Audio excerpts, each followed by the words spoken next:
ಇಡೀ ದೇಶದ ಎಲ್ಲ ವಾಹನ ಸವಾರರಿಗೆ ಕೇಂದ್ರ ಸರ್ಕಾರದಿಂದ ಭರ್ಜರಿ ಗುಡ್ ನ್ಯೂಸ್. ಪೆಟ್ರೋಲ್ ಡೀಸೆಲ್ ಬಳಕೆ ಮಾಡುವ ಎಲ್ಲ ವಾಹನ ಮಾಲೀಕರಿಗೆ ಕೇಂದ್ರ ಸರ್ಕಾರವು ರಾತ್ರೋರಾತ್ರಿ ಗುಡ್ ನ್ಯೂಸ್ ನೀಡಿದೆ. ಕಳೆದ ಕೆಲವು ತಿಂಗಳಿನಿಂದ ಯುದ್ಧದ ಪರಿಣಾಮವಾಗಿ ತೈಲ ಬಿಕ್ಕಟ್ಟು ಎದುರಾಗಿದ್ದು, ದಿನದಿಂದ ದಿನಕ್ಕೆ ಹೆಚ್ಚುತ್ತಿರುವ ಪೆಟ್ರೋಲ್ ಡೀಸೆಲ್ ಬೆಲೆಯಿಂದಾಗಿ ವಾಹನ ಸವಾರರಿಗೆ ನುಂಗಲಾರದ ತುತ್ತಾಗಿ ಪರಿಣಮಿಸಿತ್ತು. ಹಾಗೂ ದಿನಬಳಕೆಯ ವಸ್ತುಗಳ ಬೆಲೆಯೂ ಕೂಡ ಗಗನ ಮುಟ್ಟುತ್ತಿದ್ದು, ಸರಕು ಸಾಗಣೆಯಲ್ಲಿ ವೆಚ್ಚವೂ ದುಬಾರಿಯಾಗಿತ್ತು. ಈಗ ಕೇಂದ್ರ ಸರ್ಕಾರವು ಪೆಟ್ರೋಲ್ ಡೀಸೆಲ್ ಬೆಲೆ ಭಾರೀ ಪ್ರಮಾಣದಲ್ಲಿ ವ್ಯತ್ಯಾಸವಾಗಲಿದೆ. ದೇಶದ ಎಲ್ಲ ವಾಹನ ಸವಾರರಿಗೆ ಕೇಂದ್ರ ಸರ್ಕಾರ ಗುಡ್ ನ್ಯೂಸ್ ನೀಡಿದೆ. ಬನ್ನಿ, ನಿಮ್ಮ ಬಳಿ ಈಗಾಗಲೇ ಸ್ವಂತ ಬೈಕ್ ಅಥವಾ ಕಾರ್ ಅಥವಾ ಟ್ಯಾಕ್ಸಿ ಅಥವಾ ಗೂಡ್ಸ್ ವಾಹನ ಸೇರಿದಂತೆ ಯಾವುದೇ ಪೆಟ್ರೋಲ್ ಅಥವಾ ಡೀಸೆಲ್ ಮೇಲೆ ಚಲಿಸುವ ಯಾವುದೇ ವಾಹನ ಇದ್ದರೆ ತಪ್ಪದೆ ಈ ವಿಡಿಯೋಗೆ ಒಂದು ಲೈಕ್ ಮಾಡಿ. ಬನ್ನಿ, ಇಷ್ಟಕ್ಕೂ ಇದೇ ಜುಲೈ 1ರಿಂದ ಪೆಟ್ರೋಲ್ ಡೀಸೆಲ್ ಬೆಲೆಯಲ್ಲಿ ಎಷ್ಟು ಪ್ರಮಾಣದಲ್ಲಿ ಇಳಿಕೆಯಾಗಲಿದೆ ಎನ್ನುವ ಬಗ್ಗೆ ಕಂಪ್ಲೀಟ್ ಆಗಿ ತಿಳಿದುಕೊಳ್ಳಲು ವಿಡಿಯೋವನ್ನು ಕೊನೆವರೆಗೂ ನೋಡಿ. ದೇಶದಲ್ಲಿ ಇಂಧನ ಪೂರೈಕೆ ವ್ಯವಸ್ಥೆ ಸಂಪೂರ್ಣವಾಗಿ ಸುಧಾರಿಸಿರುವ ಹಿನ್ನೆಲೆಯಲ್ಲಿ ಕೈಗಾರಿಕಾ ಹಾಗೂ ವಾಣಿಜ್ಯ ಗ್ರಾಹಕರಿಗೆ ಪೆಟ್ರೋಲ್ ಮತ್ತು ಡೀಸೆಲ್ ಮಾರಾಟದ ಮೇಲಿದ್ದ ಎಲ್ಲ ತಾತ್ಕಾಲಿಕ ನಿರ್ಬಂಧಗಳನ್ನು ಜುಲೈ 1ರಿಂದ ಜಾರಿಗೆ ಬರುವಂತೆ ತೆರವುಗೊಳಿಸಲು ಕೇಂದ್ರ ಸರ್ಕಾರ ನಿರ್ಧರಿಸಿದೆ.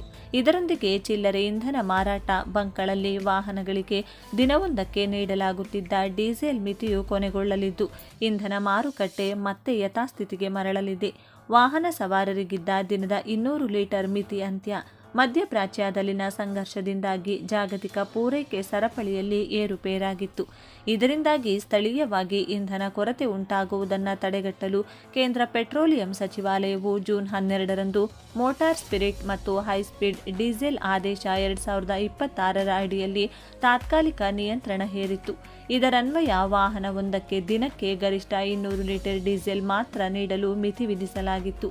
ಸದ್ಯ ಪೂರೈಕೆಯ ಸಮಸ್ಯೆಗಳು ಸಂಪೂರ್ಣವಾಗಿ ತಿಳಿಗೊಂಡಿರುವುದರಿಂದ ಈ ಮಿತಿಯನ್ನು ಜುಲೈ 1ರಿಂದ ಅಧಿಕೃತವಾಗಿ ಹಿಂಪಡೆಯಲಾಗುತ್ತಿದೆ. ಸಾರ್ವಜನಿಕ ಹಿತಾಸಕ್ತಿಯಲ್ಲಿ ಇನ್ನು ನಿರ್ಬಂಧ ಅಗತ್ಯವಿಲ್ಲ. ಸೋಮವಾರ ಹೊರಡಿಸಿದ ನೂತನ ಆದೇಶದಲ್ಲಿ ದೇಶದಲ್ಲಿ ಪ್ರಸ್ತುತ ಲಭ್ಯವಿರುವ ಪೆಟ್ರೋಲಿಯಂ ಉತ್ಪನ್ನಗಳ ಪೂರೈಕೆ ಪರಿಸ್ಥಿತಿಯನ್ನು ಕೂಲಂಕುಷವಾಗಿ ಪರಿಶೀಲಿಸಲಾಗಿದೆ ಎಂದು ಸರ್ಕಾರ ತಿಳಿಸಿದೆ. ದೇಶೀಯವಾಗಿ ಇಂಧನ ಪೂರೈಕೆ ಉತ್ತಮಗೊಂಡಿರುವುದರಿಂದ ಈ ಹಿಂದಿನ ಕಟ್ಟುನಿಟ್ಟಿನ ನಿರ್ಬಂಧಗಳು ಸಾರ್ವಜನಿಕ ಹಿತಾಸಕ್ತಿಯಲ್ಲಿ ಇನ್ಮುಂದೆ ಅಗತ್ಯವಿಲ್ಲ ಎಂದು ಸರ್ಕಾರ ಸ್ಪಷ್ಟಪಡಿಸಿದೆ. ಸರ್ಕಾರಿ ತೈಲ ಕಂಪನಿಗಳಿಗೆ ಅನ್ವಯ ಜೂನ್ 12ರಂದು ಜಾರಿಗೆ ತರಲಾಗಿದ್ದ ಈ ತಾತ್ಕಾಲಿಕ ಕ್ರಮಗಳನ್ನು Indian oil corporation limited, Bharat petroleum corporation limited ಮತ್ತು ಹಿಂದೂಸ್ತಾನ್ ಪೆಟ್ರೋಲಿಯಂ ಕಾರ್ಪೊರೇಷನ್ ಲಿಮಿಟೆಡ್ ನಿರ್ವಹಿಸುವ ಚಿಲ್ಲರೆ ಮಾರಾಟ ಮಳಿಗೆಗಳ ಮೂಲಕ ನಿಯಂತ್ರಿಸಲಾಗುತ್ತಿತ್ತು.